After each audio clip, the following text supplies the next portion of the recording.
Hebrews 12.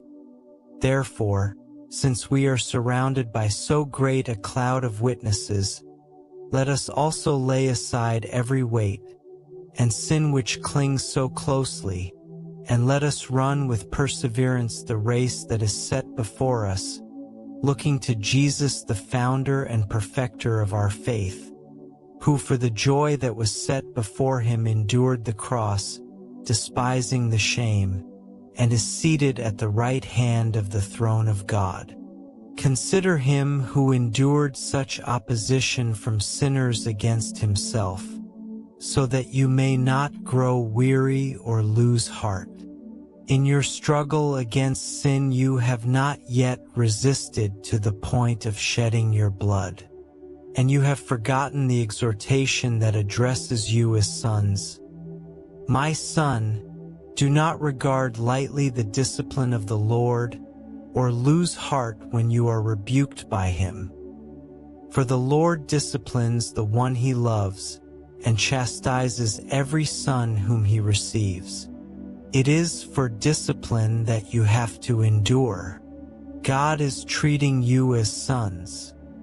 For what son is there whom his father does not discipline?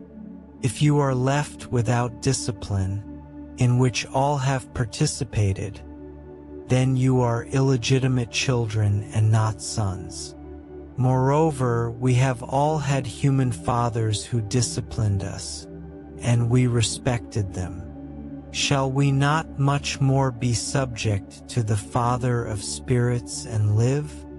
For they disciplined us for a little while as it seemed good to them, but he disciplines us for our good, that we may share his holiness.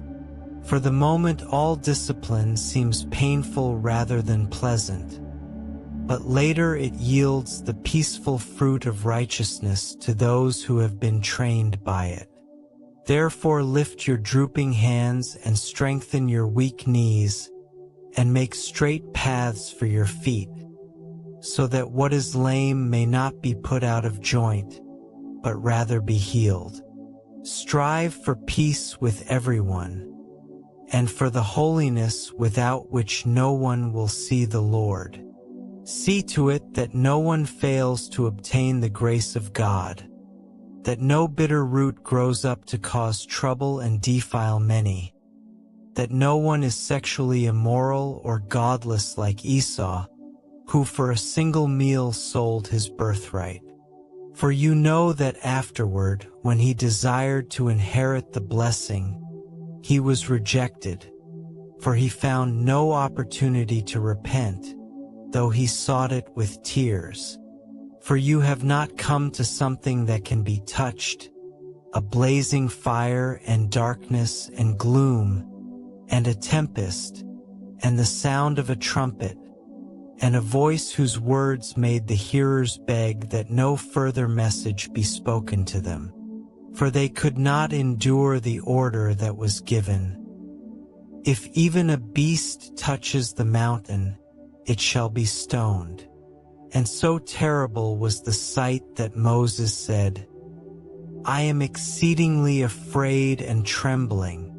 But you have come to Mount Zion and to the city of the living God, the heavenly Jerusalem, and to innumerable angels in festal gathering, and to the assembly of the firstborn who are enrolled in heaven, and to God the judge of all, and to the spirits of the righteous made perfect, and to Jesus, the mediator of a new covenant, and to the sprinkled blood that speaks a better word than the blood of Abel.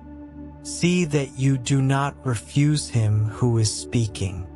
For if they did not escape when they refused him who warned them on earth, how much less will we escape if we reject him who warns from heaven?